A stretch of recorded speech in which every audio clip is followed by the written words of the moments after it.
Assalamualaikum warahmatullahi wabarakatuh, sahabat-sahabat penyintas ambeien di seluruh Nusantara, di seluruh Indonesia, atau mungkin juga ada yang dari Malaysia. Semoga hari ini selalu berbahagia meskipun sambil menahan rasa sakit, terutama yang sudah operasi. Semangat, semangat, semangat, jangan menyerah ya. Maju perut, pantat mundur, maju terus pantang mundur ya. Jangan menyesal yang setelah operasi. Banyak yang masih belum kering lukanya, ada yang beberapa hari ini ada yang nanya, sudah ada yang 4 bulan itu masih keluar cairan kuning agak kental, kemudian masih pakai pampers, itu ada keluarnya sedikit-sedikit, tapi masih keluar. Nah, mungkin ini ada yang pengalaman yang sudah sembuh, boleh nanti komen-komen ya. Dia ada teman kita yang seperti itu, masih keluar cairannya, tapi untuk BAB sudah lancar, sudah tidak sakit, sudah bisa ditahan lah ya. Tapi masih keluar itu, dia merasa terganggu ya. Merasa terganggu ini bagaimana cara mengatasinya? Saya dulu keluar cairan kuning itu lumayan lama ya, hampir sebulan lebih mungkin ya. Dulu saya pakai tisu untuk mengganjel, itu saya selalu bawa tisu kemana-mana. Kalau habis ke kamar kecil itu selalu diganti. Awalnya tidak tisu, awalnya kita pakai saya pakai softtek pembalut. Tapi karena sering gonta-ganti jadi mahal. Wes sudahlah, nggak apa-apa, tisu gulung itu saya bawa. Nanti kalau habis buang air kecil atau ke belakang apapun itu ganti ya. Ya memang agak ribet, tapi ya nggak usah dipikir ribet, ya dijalani saja. Saya seperti itu, bahkan sempat masuk kerja itu yang bawa begitu, bawa tisu, bawa bantal ke kantor, itu bawa bantal. Sudah tahu semuanya kalau saya kena ambeien, dan saya tidak malu-malu ya, sudah santai saja. Jadi yang perlu juga dikuatkan itu mental ya. Mental kita nggak usah insecure. Arek-arek anak-anak sekarang bilang nggak usah insecure, nggak usah rendah diri karena kena ambeien gitu ya. Sudah jalani saja. Yang sudah operasi ada yang 2 bulan lebih, ada yang sampai 4 bulan, bahkan keluar darah lagi ada juga. Itu kalau toh tidak tiap hari, semoga tidak tiap hari. Yang kemarin itu ya ada yang nanya itu, semoga ini hari sudah mampat, karena itu kadang-kadang panik ya, ketika keluar langsung Pak saya ini kena berdarah lagi, gimana ini, berapa kali ya? Nah, tadi pagi baru sekali. Udah coba dilihat 3 hari ke depan masih berdarah apa enggak. Kalau itu sudah enggak berdarah, enggak apa-apa, anggap aja itu gusi. Kalau kita sikatan nyokrok gitu terus berdarah gusinya ya, kayak gitu, kita kumur-kumur hilang. Nah, semoga saja nanti seperti itu, berdarahnya bukan berdarah yang berbahaya. Saya itu wajar itu, jadi tidak perlu khawatir. Termasuk yang kuning-kuning tadi itu, yang sampai 4 bulan itu nggak apa-apa, itu menurut saya nggak apa-apa. Mungkin makanannya dijaga, atau ya apa ya itu ya, coba di browsing-browsing juga ya. Saya soalnya tidak sampai 4 bulan, itu sebulan lebih setengah itu kayak sudah hilang kuning-kuningnya, itu cairan kuning itu. Tapi memang ada yang 2 bulan masih ada yang terakhir ini kan 4 bulan ini. Waduh, saya gimana, berarti saya nggak sembuh? Enggak apa-apa, sudahlah, yakin aja nggak apa-apa. Yang penting itu kata kuncinya bisa buang air besar lancar, makannya banyak, terus minumnya banyak, itu sehat kok, nanti sehat. Ada yang berat badannya turun sampai 8 kilo. Ya tak bilang aja, saya sampai turun 8 kilo. Ya saya tinggal balik aja, lumayan kan, tidak perlu diet ya. Tidak perlu diet. Banyak orang yang diet itu gagal. Itu gara-gara kita dikasih sakit ambeien tanpa diet pun berat badan kita turun. Nah, itu kita syukuri. Cobalah setiap kejadian itu kita syukuri saja. Itu sudah jalan kita. Jalannya untuk sembuh itu seperti itu.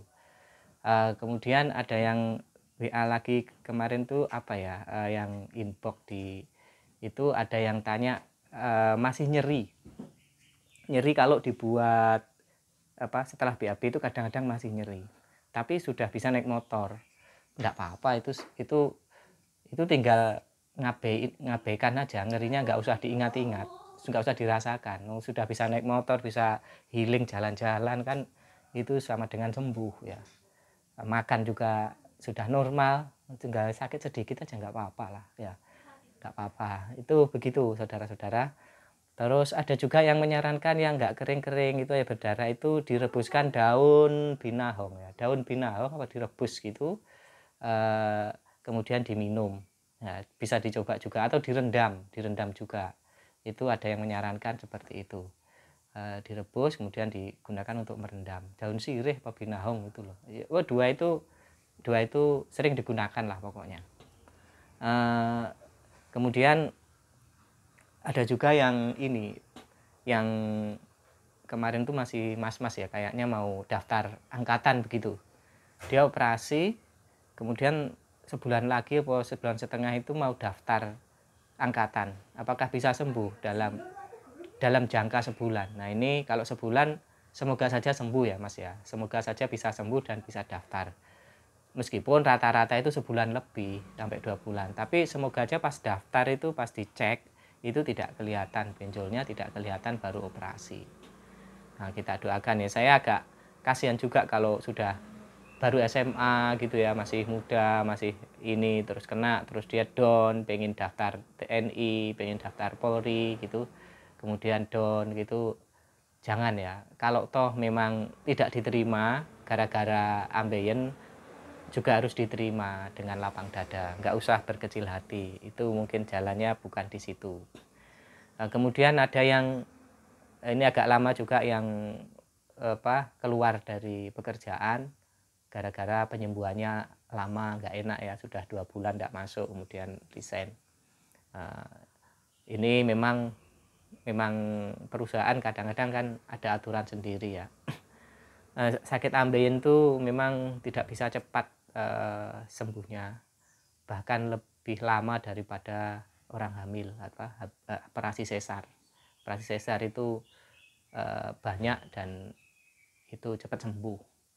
Itu pun kalau melahirkan dapat cuti 3 bulan. Padahal itu sembuhnya lebih cepat, tapi karena menyusui anaknya dapat 3 bulan.